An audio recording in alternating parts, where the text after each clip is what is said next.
The Australian Financial Review. I overexpanded too quickly, believed my own press, got cocky, but I also thought in a restaurant, the food is the king. A restaurant is not just the food, and everything folded. I thought, how am I going to get out of this? You just have to change the way you think.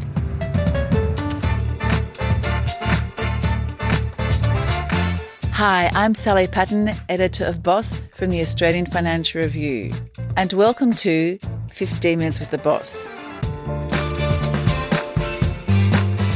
a podcast about success and failure and everything in between, and along the way we're hoping to get some really great advice from our leaders.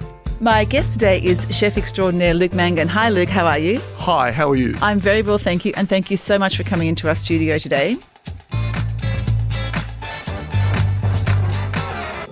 As I hinted, you are one of Australia's leading chefs. You have 9 venues, including Luke's Bistro and Bar at Sydney Airport, that's the domestic airport, Luke's Table at the Sydney Harbour Bridge, and Bistro Miss Sue, which has just opened in Melbourne. I'm reliably informed that you serve 23,000 meals a week. You have about 90 employees, and you have written 5 cookbooks. My fun fact is that you were a chef at the wedding of Queen Mary and King Frederick of Norway, who of course then were not king and queen, they were prince and princess, where you served your signature licorice parfait for dessert. Is that one of your favourite things to make or to eat? Good question. My God, I love everything. But it's ice cream based, so yes, I do love ice cream. You know when you were a kid and the Mr. Whippy van used to come around and everyone used to order chocolate, vanilla, strawberry. I was the kid who ordered licorice ice cream. So did I. Yeah, well, there you go. And then I moved up to rum and raisin. You matured. Now, Luke, we've only got 15 minutes. I'm going to start the clock right now. Tell me about your morning routine. What time do you get up? What do you do first? What happens? Don't sleep a lot. Coffee, the 2 little piccolos every morning. I've got a coffee machine at home. And that's about 6, 7 a.m. Go through emails because the night before, all my restaurants send me reports on how the night was. They generally come through about midnight, so 6, 7 a.m. is my reading time. If it's a bad report, do you get a bad night's sleep? Does it affect your sleep? To be honest, I tend not to read those reports before I sleep. The reports are all about informing me what's happened on the night. Now, you may have dined and one of our waiters may have spilled a glass of red wine over you, or your steak came overcooked. I encourage my staff to tell me that, because if I find out another way from that guest, that's when I'm not happy. Oh, so that's the sort of information you want to know. I need to know the bad things, not the good things. Well, the good things I know are happening. The team do an amazing job. So it's important I know mistakes that have happened. We make mistakes all the time. And if mistakes have been made, do you say something? How do you go about rectifying that? I'll go in that day and say, I've read the report. I heard Sally had a glass of red wine spilled over her. How do we address it? How did it happen? Did someone knock her? Did the waiter, accidentally do it? Whatever. It's not the end of the world, because these things are going to happen whether I'm there or whether I'm not there. They happen in some of the best restaurants in the world. Sure. So I've got to accept that. 20 years ago, it might have been a different story. Oh, so there's a little bit of experience coming in here. Yeah. Now, just getting back to your morning routine, do you do breakfast? Generally, it's a piece of toast or a boiled egg, poached egg. My next question is, was there a pivotal moment in your life, a promotion you were given, something new that you did that changed the whole trajectory of what you were doing? I just think in my career, after being kicked out of school at the age of 14, everything I did, not that I enjoyed everything I did, but everything turned into something special. And I don't know what happened. It was like luck for me. Was it luck rather than hard work, or a bit of both? Well, I think in the early days, you start a cooking apprenticeship at 15, you don't know luck. And all I knew was hard work. I just had to survive. Because I came from a very middle-class family and not a lot was happening. I jumped into a cooking career because I didn't know what else to do after I was kicked out of school. And really, a lot of things just fell into place for me. I finished my apprenticeship in Melbourne. I'd met a chef called Michel Roux, who was a 3-star Michelin chef in London at the Waterside Inn. I wanted to work in his restaurant. Back in the day, you wrote letters. Of course. So I wrote a letter. About 6, 7, 8 weeks later, I got a letter back saying, "Thank you for your application. but we have a 2-year wait list because every chef in the world wanted to work in this restaurant. Yeah, can imagine. 2-year wait list. And I was ready to go to London after my apprenticeship. So I was in a hurry. Spoke to my mum about it and she said, why don't we ring up and see if you can push it a bit further. So about 10:30 at night in Australia, we rang London. I rang the restaurant, got through to the kitchen. Michelle Roux answers the call. I said, oh, hi, chef, very nervous. I remember it very clearly. I'd like to come work with you. And we wrote a letter and you responded. And you said 2-year wait list. And he said, yes, that's correct. It's still a 2-year wait list. All of a sudden, I said, what if I come work a month without pay and if I'm any good, you give me a job? He said, we'll see you in 2 weeks. And I started and worked for 3.5 years at the Waterside Inn, a 3-star Michelin restaurant. First day of work was my 21st birthday. Started at 7 a.m. and finished at 1 a.m. Wow. So the lesson there, I guess, is just don't take no for an answer. Yeah, and that's what I'm all about. You know, there's always going to be issues. Let's fix it. Let's be positive. Let's get something out of it. Are you naturally an optimist and positive? Glass is always half full. Love that. Luke, my next question is about career advice. What's the best piece of career advice you've ever received? Never give up. And who gave that to you? My father was a bank manager and he passed away when I was 19. He was young, 63. He worked so hard. And I remember as a kid just seeing him leave the house at 7 and come home at 9 p.m. When school wasn't good for me, he just said never give up. Never give up. And that has always been in the back of my mind. And I guess you watched him do the same thing. He never gave up. He never gave up, but his life sadly ended sooner than it should have. And is that something that you instill in the staff who work for you? 100%. I think, you've got to be positive. 20 years ago, in kitchens and the Gordon Ramsay worlds and things like that, it became a bit negative. And I was like that, but I have evolved and I've changed. So was there a moment where you actually changed from being that sort of negative to having that much more positive outlook? Yep, I went broke. 2005, I'd created Salt. We opened Salt in 1999, which is a restaurant in Sydney, in Darlinghurst. Won all the awards, got all the accolades, and I was the king of the castle, apparently, if you believe your own press. Yeah. And then I expanded and opened other restaurants, Bistro Lulu, Moorish in Bondi. I overexpanded too quickly, believed my own press, got cocky, and everything folded. And that's when you developed a much more positive attitude. Well, I thought, how am I going to get out of this? Because I was 35. I was broke, literally broke. I was back when I was 15 or 20, and I'd lost a lot of money. You just have to change the way you think. I think what got me to that is I believed the press, as I said, but I also thought in a restaurant, the food is the king. A restaurant is not just the food. Yeah. A restaurant is all about the music, the lighting, the wine list, the ambiance, the service staff, and the food is part of that. I was arrogant enough to think that it was all about the food. Interesting. So there was also a new understanding of what the business actually was. 100%. As well as a change in attitude. Yeah. Love that. Okay, Luke, on that note, we are going to take a short break, but don't go away. We're going to come back in a few minutes and play our famous Chatterbox game. I'll see you soon.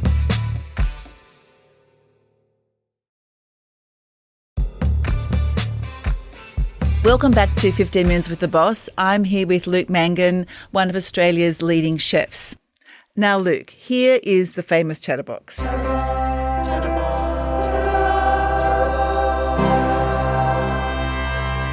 It's a beautiful, shiny brown box, inside which today are about, I'd say, 10 questions. I'm going to ask you to have a fish around in the box, pick out one, and we'll get cracking. How do you create a positive culture in your kitchens? It's hard. When I was a cook, young cook in the kitchen, it was all about discipline, and hard working and all that. And that's still important, I think, today. But we have a different generation who work differently, and we need to respect that and work with them and how they want to work. So I think it's all about including them. When I was an apprentice cook, you weren't asked to taste a dish. You weren't asked to come up with an idea. Or what you thought. Yes, exactly right. Because I was irrelevant. Now I really instill that everyone needs to be part of it and have an opinion. So that's what it's all about. So you found that younger generations like to be included, and that is a way of keeping them involved and enthusiastic. For me, yes. Yeah, interesting. I like that. Okay, have another fish in the box. What would you like your professional legacy to be? I was lucky enough to be able to start a program called the Appetite for Excellence program in 2004. And the reason I started it in the press, all the same chefs were getting the same publicity. It was always me and Tetsuyas and all these other people, which is great. But I knew there was so many great chefs at my level, my age, that I got to know in Sydney who had great little restaurants, cafes, wine bars, who never got recognised. So I got every great chef and restaurateur in the country to be a judge who were senior and recognised in the industry. And we created a program, Best Young Chef, Best Restaurateur and Best Wait Person, 30 and under, national awards. And we ran it up until COVID started. And it was fantastic. Another program we started was called the Inspired Series. I was lucky enough to launch that with Richard Branson in front of 300 students, kids from school, hospitality students and taste students. I got the opportunity to do a Q&A with Richard Branson, how he started, ups and downs and things like that. Wow. And now I do that still, and it's all about their ups and downs and not all the glory stuff. Tell us the downs, because I want these young kids to hear the downs and how you got through those downs and how you survived and got where you are. And that, to me, is important. That's what I want to be remembered for, to instill the future of hospitality. And to also, it sounds like, make sure that other people are recognised for their skills who aren't naturally picked up by the press. 100%. Okay, love that. Have another fish in the box? Oh, my God. Yeah, time for another one. Okay. Let's see how we go. Well, What's your pet hate in the kitchen and a pet hate in the restaurant? detail. Everything to me in a restaurant is about detail. And it goes back to my statement before, lighting, music, tasting a dish, things like that. So many young people, chefs, don't taste what they prepare. And tasting is what it's all about. So if you make a beautiful salad dressing or an ice cream or whatever it may be, you need to taste it before you serve it. So how do you balance perfectionism with sometimes it just has to be good enough, because there is a saying that perfection can be the enemy of the good. But in your business, perfection is sort of a good thing. Well, it is. Your last plate you serve is like, I've heard actors say this is your last stage performance. Yeah. And that is so true. I believe that because, you may come in and have a chicken dish and it's over seasoned or undercooked or overcooked or whatever, which is the worst thing ever. Mistakes are going to happen. Let's not try and make them happen again. Now, if they continue to happen, we have an issue. You've got to change course. Yeah, or change the people working for you. But I guess restaurants really are the ultimate fail and fail fast and learn and get on with it. Well, they are, but the sad thing with our business at the moment, probably 1 in 10 restaurants are going to go broke, cafes, wine bars. Now, there's lots of reasons for that. So you've got to be on top of your game to make sure you're delivering. We've got a restaurant in Potts Point, Luke's Son, behind the Coca-Cola sign. And we've been open probably 18 months.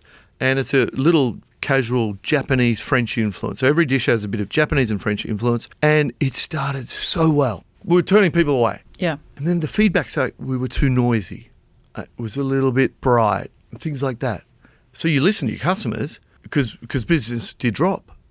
And you listen to that and you change it and things are back on track. So it's quite good, isn't it, that those experiences happen for me. So you can learn from your customers like that. 100%. Oh, you've got to listen to your customers. My God. For me, I don't want to hear the good stuff. I want to hear the bad stuff. Yeah, interesting. Because I want to improve.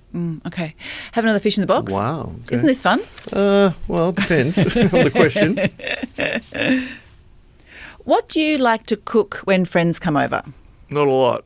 Oh, really? No, but the reason for that is... Do they have to do takeaway? No, well, back in the day, I'd go to people's homes and they'd be so nervous to have me over.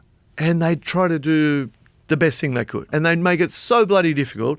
All night, they were in the kitchen. Yeah. And I'd never see them. So now what I do, if and when I invite people, which is very rare, it's simple. It's just like a poached bit of salmon with a beautiful salad and some steamed greens.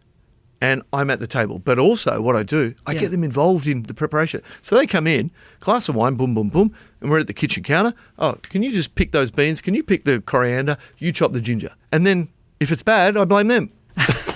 And you get the guests to do the work. Exactly. I think sometimes people at home try too hard. What about when you go to someone's home and they've cooked a recipe they've never cooked before? Like, hello? Yeah. Practice it once or twice before the guests come. Yeah. Okay. What's your favourite interview question when hiring somebody? Where do you want to be in 5 years? And why do you ask that? Because I want to know if they're driven, if they've got passion, commitment to what they want to do. And I can always pick up a bullshitter. Excuse the language. And can you always pick when someone is really ambitious? What sort of things might they say? Well, they have a plan. I want to come work for you because I want to learn this, this and this. And in 2 years, I want to go work for Tetsuya, or I want to go work for another great chef. And I go, wow. So you don't mind if they admit that they don't want to be with you for 5 or 10 years, if they just want to come for a couple of years and go off? 100%. So why does that not worry you? Because I want to see people do good. Because you figure in the meantime, they'll give you their all. Yeah, you would hope so. I really want to ask you one because I don't know what's in here. Okay. Is that okay? Yep, sure. You can read it. You can even read it. Ah, this is a good one. Where and when do you have your best ideas? I often have my best ideas walking over the Harbour Bridge. So I walk to work every morning and I read the paper on my phone because I have to read the paper before I get to work. I'm one of them who reads your iPhone while you're walking. If there was a pothole in the Harbour Bridge, I would be in the water like Flynn.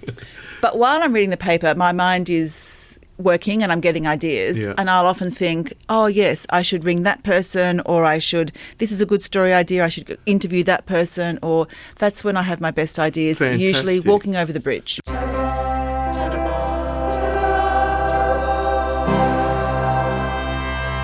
And on that note, Luke, the Chatterbox section is over for both you and me. But I do have one more question, and that is, if for some reason you weren't a chef, what would you be doing? I think a barman. I love going to see live music, sitting at a bar, and watching live music.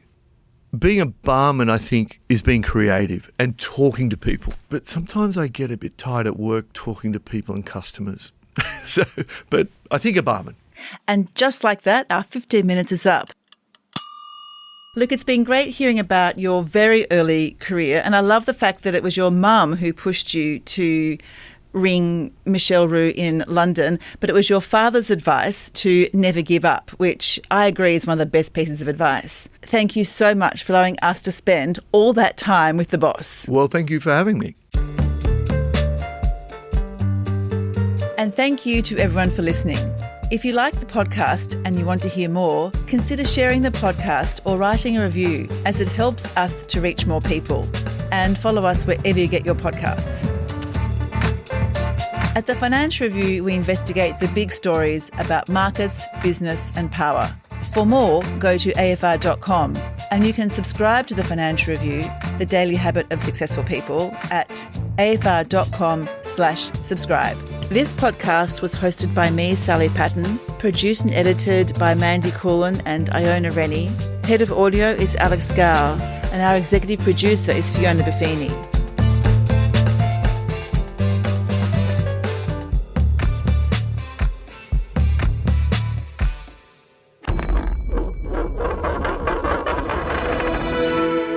The Australian Financial Review.